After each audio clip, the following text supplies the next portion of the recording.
Okay, the Bennett Pocket Book of Knowledge. Let's try and make things simple so we can remember them. In this particular video, we're going to be looking at market failure, market power, which is Unit 2.11 of IBDP Economics. This is also suitable to Theory of the Firm, the old syllabus being Unit 1.5.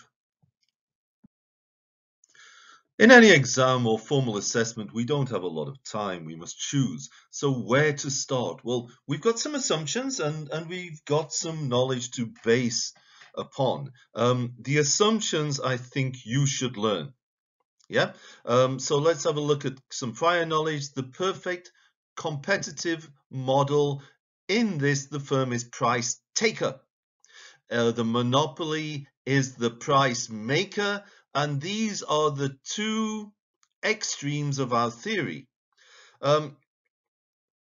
Arguably, it is theory, where in real life, maybe we don't get all the assumptions of the perfect competitive model, and generally speaking, in terms of market concentration, a monopolistic firm, a monopoly, starts from about 80% market concentration. But I'm looking at what I'm calling points of correlation, places that we can use from the diagram. By all means, learn the theory, learn to understand, learn and read. But if I was writing a question or even giving a class, I would write the following either on my question paper or on the side of my whiteboard. MC equals MR, MR equals 0, MC equals AC, MC equals AR. These points tell me the position of profit max, revenue max, productive efficiency, and allocative efficiency. And once I know these points, my diagram, if drawn accurately, can answer or becomes a very good tool in answering questions. Now, to understand cost theory and economic profit, you must understand the idea of implicit cost. If I had a very good business repairing motor cars, yeah, and I decided I didn't want to get my hands oily and greasy, and I decide to grow vegetables, then I would compare the income I get from fixing the motor cars to the growing of the vegetables. And if I was making, I don't know, 50,000 repairing motor cars, but I only made 30,000 growing vegetables, then that would become apparent that there's an opportunity cost of 20,000. So let's have a look. Profit is total revenue minus total cost. In our total cost are implicit costs, which factor in the idea, the concept of opportunity cost. In other words, we as economists recognize costs that an accountant wouldn't. So when our profit is 0, we have normal profit. When our profit is positive, we have abnormal profit, and this would attract firms into my industry. And when our profit is negative, we have losses, and we would expect firms to leave our industry.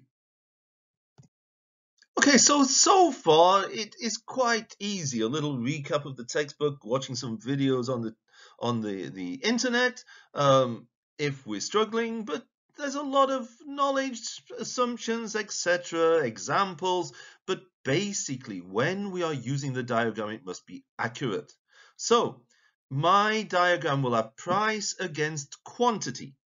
Now, as regards my marginal cost is a U shape, but we have it more of a J shape because we are only interested on the right-hand side of the marginal cost curve. Now, where the marginal cost cuts my average total cost, my AC curve, it always cuts at the minimum, the lowest point of the AC. My AC has a U shape, my MC has a sort of a J shape, and will cut my AC at the minimum ATC. So a reminder, the firm will almost always produce a profit max. This is the rational argument that in terms of entrepreneurship, the reward is profit, and the firm would like to profit max. That's not saying that the firm may not have other goals. In the syllabus, there are also other goals like growth, sales maximization, satisficing, but we are looking at profit max. Now, you will notice in the perfect competition model, I am producing at Q1 because MC equals MR at Q1. You can see with it being an elastic curve, perfectly elastic, my demand equals my average revenue equals my marginal revenue. Also to note, in the long run, perfect competition model, my MC equals AC and my MC equals AR, which tells me that in the long run, the perfect competition model is both productive and allocatively efficient. So my goal, and I hope I'm getting to my goal, is to make theory of the firm, market power easy. Yes, a nice, quick way. And if you notice, my diagrams were drawn pretty quickly. My diagram did not take me more than a minute to draw. Yeah, and I'm basically using the minimum of information to navigate.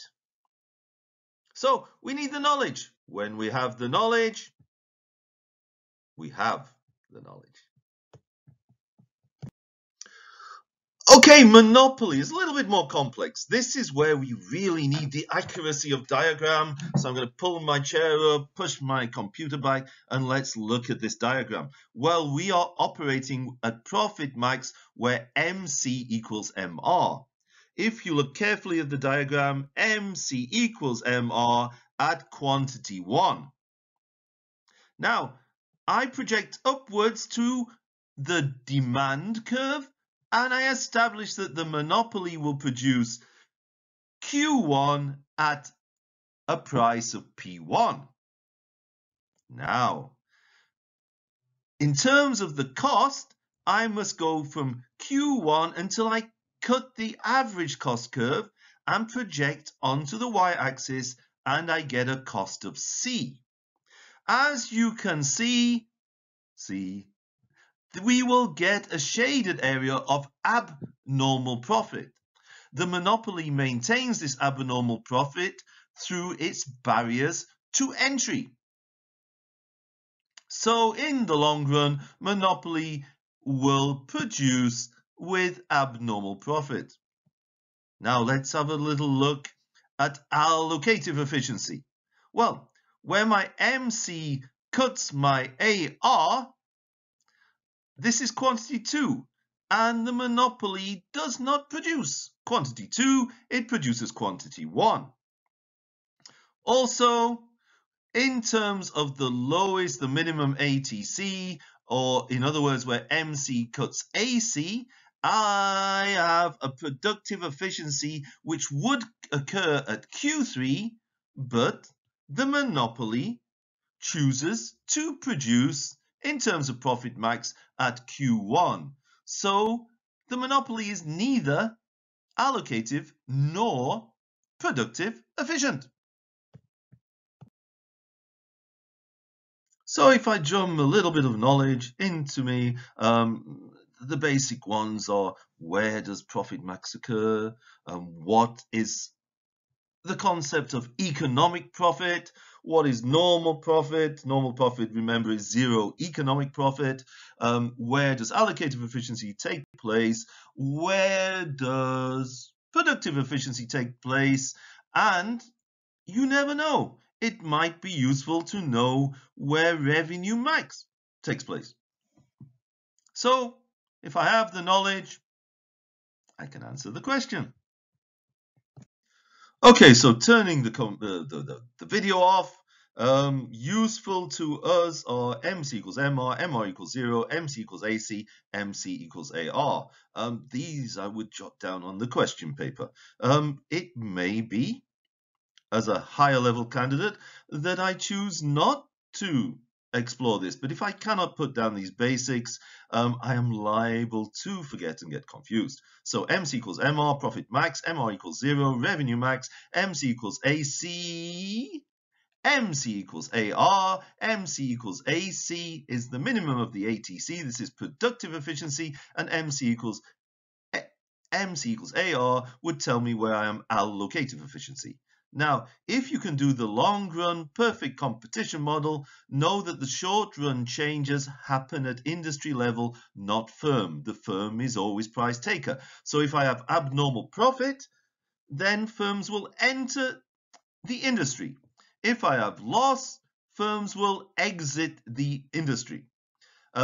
Monopolistic competition is similar to monopoly, but you must learn the assumptions. It is not the same, it is just similar. Oligopoly, especially the king demand curve, deserves a video of its own, although oligopoly could choose to work as a monopoly. Now, a little note. Due to economies of scale, a monopolistic industry can produce more at a lower price when compared to the competitive industry.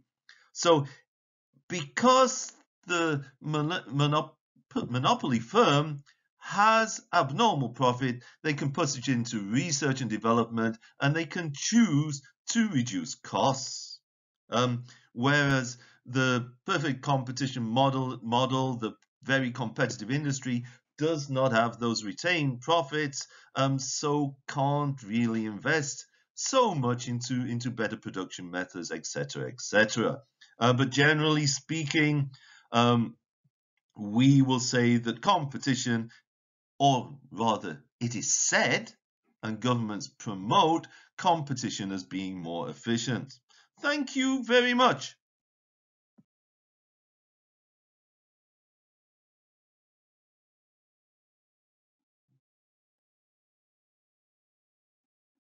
Well, time to explore the textbook, time to practice some of these diagrams. Remember accuracy. Yes, if my diagram, I tore one up, I was not accurate. If the diagram is not drawn accurately, you will reach the wrong conclusions. We need to know the knowledge. We need to pay attention to detail. We need to check accuracy of diagrams. I need to check against my knowledge base.